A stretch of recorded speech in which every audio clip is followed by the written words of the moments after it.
और आइए अब आगे बढ़ते हैं और बात एक बॉर्डर स्टेट की करते हैं, क्योंकि बॉर्डर स्टेट की अपनी अलग ही चुनौतियां होती हैं और जब बात शिक्षा की हो तो ये और भी बढ़ जाती हैं। हम बात कर रहे हैं पंजाब की। पंजाब में शिक्षा को लेकर बड़ा अभियान छेड़ा गया है। प्रदेश में शिक्षा के क्षेत्र में कैसे बदलाव आया है और आगे की चुनौतियां क्या हैं, आइए उससे जुड़ी एक रिपोर्ट दिखाते हैं आपको। पंजाब बदल रहा है और इसी के साथ बदल रही है प्रदेश की शिक्षा व्यवस्था। भगवंत मान सरकार बेसिक शिक्षा के साथ शिक्षकों की ट्रेनिंग पर खास फोकस कर रही है। पंजाब सरकार ने 354 प्रिंसिपल, हेडमास्टर और अध्यापकों को सिंगापुर और फिनलैंड जैसे देशों में प्रशिक्षित करवाया। पंजाब में 425 स्कूलों को हैप्पीनेस स्कूल में बदला जा रहा है। साथ ही पंजाब यंग एंटरप्रेन्योरशिप कार्यक्रम शुरू किए गए। स्कूल ऑफ एमिनेंस खुलने के बाद पंजाब में शिक्षा के क्षेत्र में नई क्रांति आई। पंजाब सरकार ने राज्य के 23 जिलों में 118 स्कूल ऑफ एमिनेंस खोले हैं। उच्च शिक्षा के क्षेत्र में डिजिटल और लर्निंग फैसिलिटेशन कार्यक्रमों पर जोर दिया जा रहा है। पंजाब में आईटीआई में 5000 नई सीटें जोड़ी गई और उद्योग की जरूरतों के हिसाब से नए कोर्स शुरू किए गए। और मैं आप सभी को बता दूं कि पंजाब के शिक्षा मंत्री हरजोत बैंस जी हमारे साथ हैं। मैं मेरे सहयोगी अनंत त्यागी से आग्रह करूंगी कि हमारे खास मेहमान को वो मंच पर लेकर आए और उनसे उनके आइडियाज ऑन एजुकेशन जानें।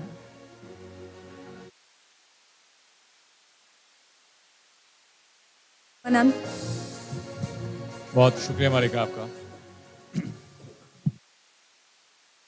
बहुत स्वागत हरजोत बैंस साहब बहुत बहुत इस मंच धन्यवाद पर आने के लिए। और इस मंच की महत्ता अपने आप में तब बढ़ जाती है जब नीति निर्धारक खुद मंच पर होते हैं, तो आपको सवाल पूछने की आज़ादी भी, लिबर्टी भी हम लोग लेते हैं और जवाब भी तलाशते हैं। पंजाब की जो इमेज है, जो परसेप्शन है, वो खुशहाल प्रदेश के तौर पर लोग खुश रहते हैं। लेकिन क्या आपकी सरकारी कार्यकाल में शिक्षा का क्षेत्र भी उसी पैटर्न पर है? खुशहाली है वहाँ पर? बिल्कुल भाई साहब, जब आप पंजाब की बात करते हैं तो पंजाब, रंगला पंजाब, वो पंजाबी जो दुनिया में कहीं भी जाए लड़ने के लिए तैयार है, अपनी मिट्टी के लिए, अपने देश के लिए, अपनी कौम के लिए, अपने धर्म के लिए, ये पंजाब था। और हम पंजाब की कल्पना करते हैं महाराजा रंजीत सिंह के राज से। उस वक्त की, आज आपको भी अभी लेटेस्ट एक स्टडी है उसमें लिखा है कि महाराजा रंजीत सिंह का राज उस वक्त के समकाल में दुनिया का बेस्ट राज था। हमारे पास वैसा उदाहरण है। और उसके बाद पंजाब ने बहुत कुछ देखा, देश ने बंटवारा देखा जिसका पंजाब पर सबसे ज़्यादा असर हुआ। पंजाब में उसके बाद 80 के दशक में, 90 के दशक में, आप सब जानते हैं, तो पंजाब लड़खड़ा गया था। और फिर आपको पता है पंजाब की एक तस्वीर पेश की गई जिसको हम बोलते हैं उड़ता पंजाब। 2022 में श्री अरविंद केजरीवाल जी और भगवंत मान जी और हम सब, हरजोत बैंस तो मंत्री बन गए, विधायक बन गए, पर मेरे साथ हजारों साथी जो हमारे कार्यकर्ता थे, हम सब एक मिशन पर निकले थे कि हमें उड़ता पंजाब से रंगला पंजाब बनाना है। और मैं आपको बताऊं, मैं विधायक बना श्री अनंतपुर साहिब विधानसभा हल्के से, नंगल मेरी कॉन्स्टिट्यूएंसी है, और मुझे मेरे मुख्यमंत्री ने बोला कि अब तुम्हें शिक्षा ठीक करनी है। भाई साहब, पंजाब में 20,000 स्कूल हैं, 28 लाख बच्चे पढ़ते हैं। हमें जो विरासत में मिला वो ये मिला कि सरकारी स्कूलों में 4 दीवारी नहीं, 20,000 में से 8,000 से अधिक स्कूलों में 4 दीवारी नहीं थी। बच्चों और बच्चियों के लिए वॉशरूम नहीं। 3,000 से ऊपर ऐसे स्कूल थे जहां टॉयलेट्स नहीं थे, और अगर थे वो इस्तेमाल करने लायक नहीं थे। 4 लाख से अधिक बच्चे जमीन पर बैठते थे। बाकी आप टीचर्स है नहीं, और अगर है तो उनकी तनख्वाह 5,000 है। बाकी छोड़ दीजिए campus manager, security guard, NEET, JEE, ये तो आप कल्पना भी नहीं कर सकते सर। आज 3 साल बाद पंजाब में मैं आपके मंच से ये दावे के साथ कह रहा हूं कि पंजाब में एक भी ऐसा स्कूल नहीं है जहां 4 दीवारी ना हो। All schools have perfect boundary wall. Punjab में कोई भी बच्चा अब जमीन पर नहीं बैठता। हर बच्चे के लिए शानदार और एज एप्रोप्रिएट, जो उसकी जितनी उसकी एज है उम्र के हिसाब से, वैसा फर्नीचर अवेलेबल है।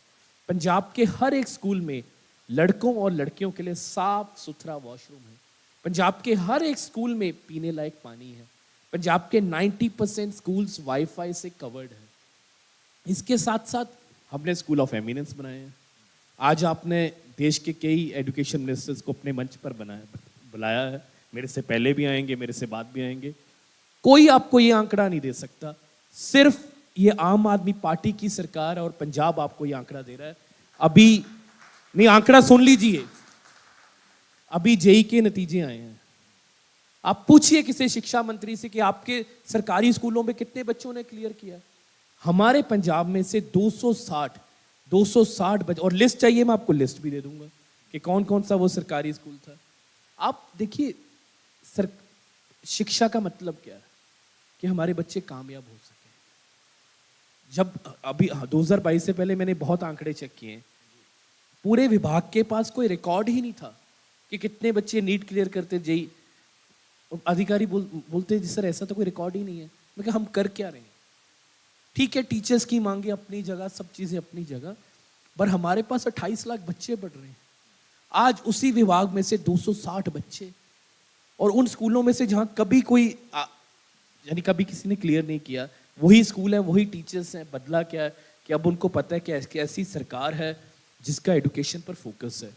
और ये 260 के 60 बच्चे भाई साहब अपने आप में केस स्टडी हैं।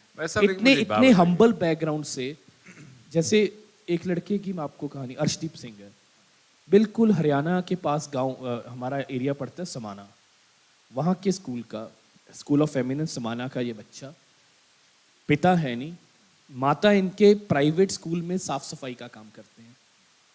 ये बच्चे ने 97.79% स्कोर किया।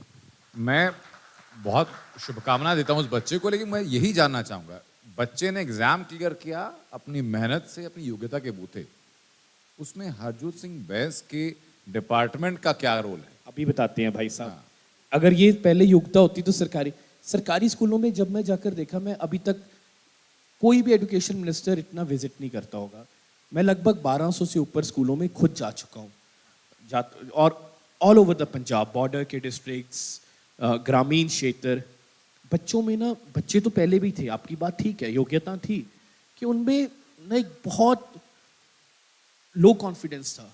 उनको ये पता था कि हम इसलिए इस स्कूल में पढ़ रहे हैं क्योंकि हमारे माता पिता वो वाला प्राइवेट स्कूल अफोर्ड नहीं कर सकते। अब हमने क्या किया, हमने अपने बच्चों को स्कूल्स ऑफ एमिनेंस दे दिए हैं। शानदार स्कूल हैं, स्विमिंग पूल्स हैं, उनमें एस्ट्रो टर्फ्स हैं, शानदार क्लासरूम है, हर टीचर है वहाँ पर। कितने स्कूल ऑफ एमिनेंस पंजाब में भी हैं? 118 स्कूल और 20,000 से ज्यादा बच्चे पढ़ते हैं। अच्छा। और इतना ही नहीं, उसके बाद उनको शानदार यूनिफॉर्म दी, ट्रांसपोर्ट सर्विस दी, उसके बाद उन बच्चों को एक्सपोजर विजिट से भेजा। अब आपको मैं अर्शदीप की जो कहानी बताई ना, वो कहाँ से इंस्पायर हुआ, उसको हमने इस श्री हरिकोटा इसरो भेजा था। आदित्य L1 जो हमारा एक रॉकेट था, उसकी जो स्पेस, उसकी लॉन्च को देखने भेजा था, वो वहाँ से इंस्पायर हुआ। और उसके साथ साथ उसको एक्स्ट्रा कोचिंग्स, जो स्कूल में पढ़ाई होती है वो तो होती है। पंजाब एक, अभी भी इस वक्त मोहाली में मेरा समर कैंप चल रहा है, जहाँ हमारे पूरे पंजाब में से जो सबसे टैलेंटेड बच्चे हैं उनको हमने मोहाली में रेजिडेंशियल स्कूल में रखा है, और we are preparing them for JEE advance. अभी जेई मेंस का नतीजा तो बता दिया मैंने, इस बारी हम जेई एडवांस में भी ब्रेक करेंगे, और उनको स्कूल की पढ़ाई से अलावा देश के बेस्ट मेंटर्स, कोटा से, दिल्ली से, बैंगलोर से, देश के बेस्ट टीचर्स उनको एक्स्ट्रा कोचिंग देते हैं। हम ये करने आए हैं, और ये इसी का नतीजा है कि ये 260 बच्चे क्लियर कर गए, और पिछले साल ये 150 थे, अगले साल ये और बढ़ेंगे। मेरी बिल्कुल शुभकामनाएं आपके साथ, और बहुत शानदार काम पंजाब इस मामले में कर रहा है।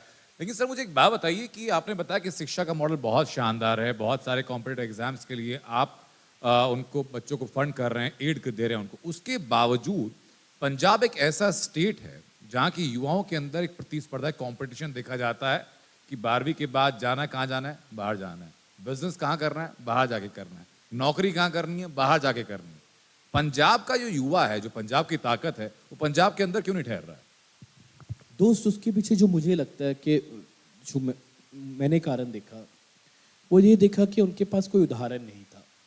बच्चा जब खेलता है अपनी गली में, अपने गांव में, वो देखता है कि अच्छा मेरे से जो 2 साल बड़ा है, 4 साल बड़ा है, या मेरी रिश्तेदारी में मेरी मामे का बेटा, मेरी मासी का बेटा, तो पंजाब में एक माहौल, एक ट्रेंड शुरू हो गया था 20-25 सालों में कि कोई गांव से एक निकला और उसके बाद पूरे गांव के बच्चे कहाँ जाना है जी, कनाडा जाना है, ऑस्ट्रेलिया जाना है, यहाँ जाना है, और उस पर किसी ने काम नहीं किया।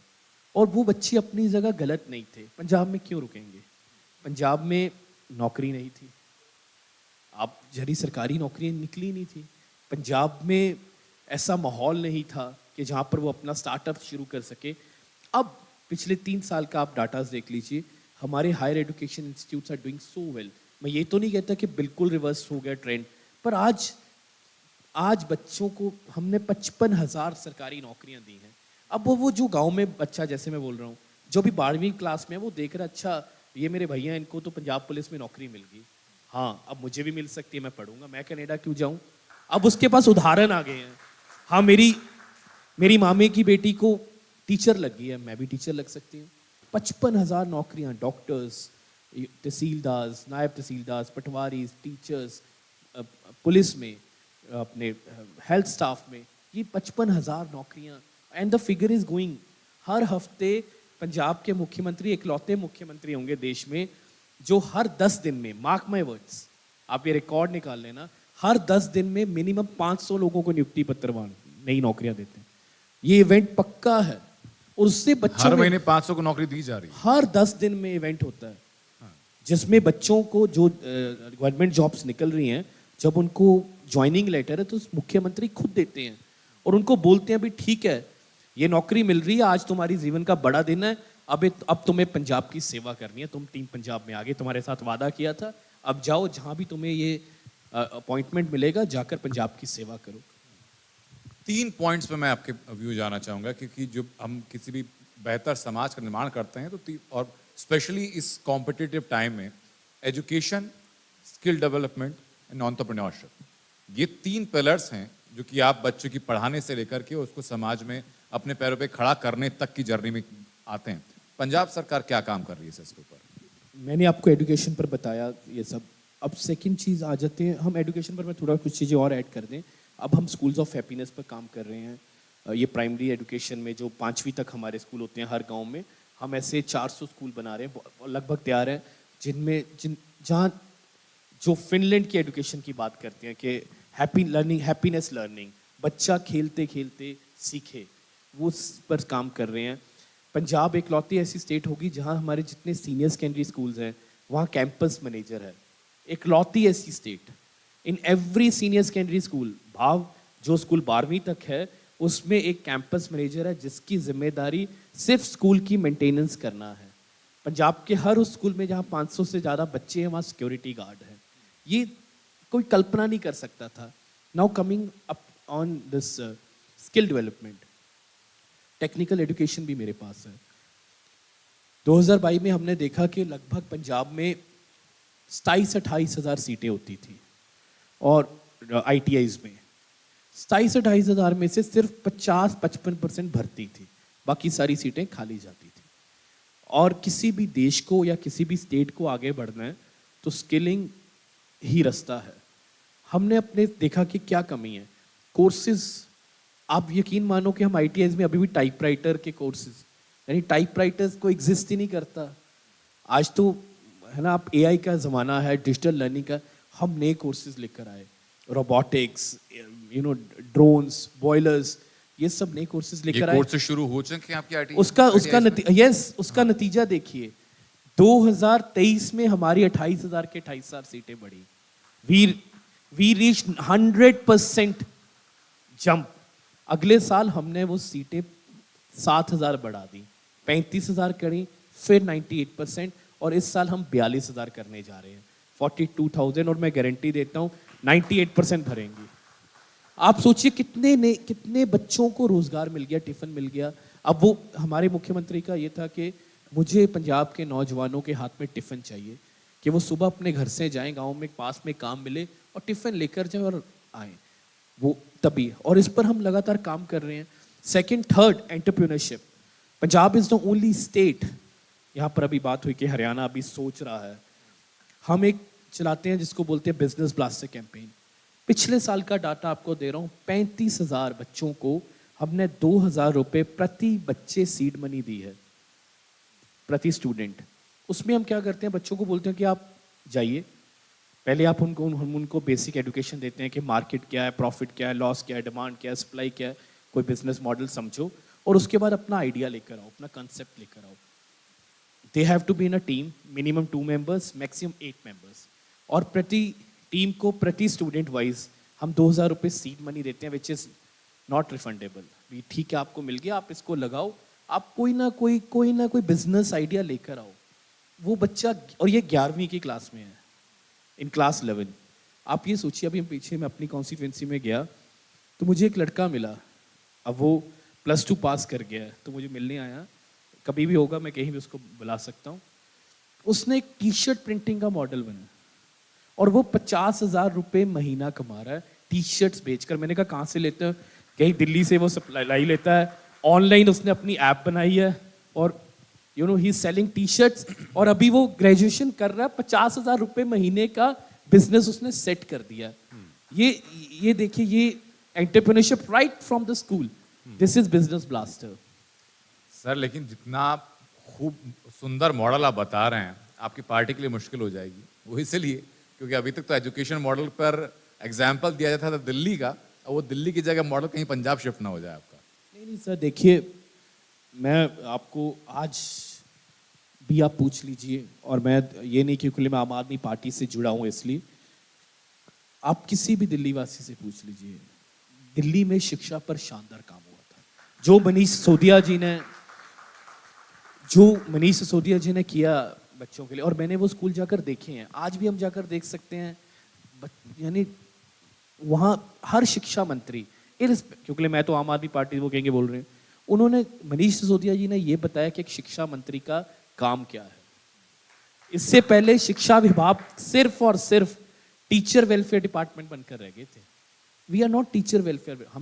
हमारे शिक्षक बहुत महान हैं, मैं अपने सारे टीचर्स, और मैं जो आपको काम गिना रहा हूँ वो सब मेरे टीचर्स ने किए हैं, वो बहुत महान हैं, हम उनकी बहुत सम्मान करते हैं। हमने उनको सिंगापुर भेजा, फिनलैंड भेजा, पर at the end of the day education department का काम है बच्चों के बारे में सोचना। इस स्कीम के बारे में सर बात करना चाहूंगा। आपने कहा था कि आपने टीचर्स को बाहर भेजा था, सिंगापुर और फिनलैंड आपने भेजा था टीचर्स को। उस एक्सपोजर का आपको प्रैक्टिकलिटी में क्या फायदा मिला? देखिए, सबसे पहले तो मैं आपको, जो on the face of it सबसे बड़ा फायदा है, ये टीचर्स में कॉन्फिडेंस आया। कहीं ना कहीं ये लगता था कि सरकारी, देखिए जो मेरा एक्सपीरियंस है, 5-7% टीचर्स हो सकते हैं जो अपना धर्म नहीं निभाते शिक्षा के प्रति, but majority of the teachers बहुत अच्छा काम करते हैं।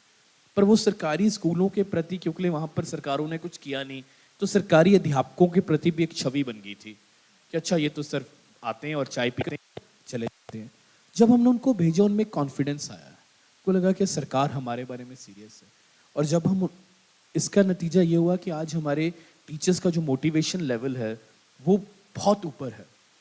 उनको पता है कि हाँ, और जितनी मैं आपको ये प्राप्तियां, 260 बच्चे मैंने हरजोत में इसने थोड़ी पढ़ाए हैं, वो तो मेरे टीचर्स, वो तो उस स्कूल की प्रिंसिपल का कारनामा है। बातें आपने कही, इन सबका रियलिटी चेक हम जरूर करेंगे डेफिनेटली।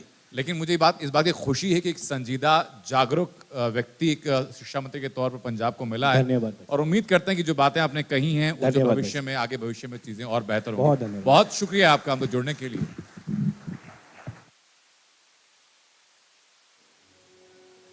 और अब मैं मंच पर बुलाना चाहूँगी रमेश चंद्रा जी को। रमेश जी, आप मंच पर आएँ और हम सब की तरफ से आभार व्यक्त करें। बहुत शुक्रिया आपका योगेंद्र जी हमारे साथ जुड़ने के लिए। बहुत खुलकर आपने अपना विजन हमारे साथ साझा किया, अपने विचार हमारे साथ साझा किए। Thank you Anand.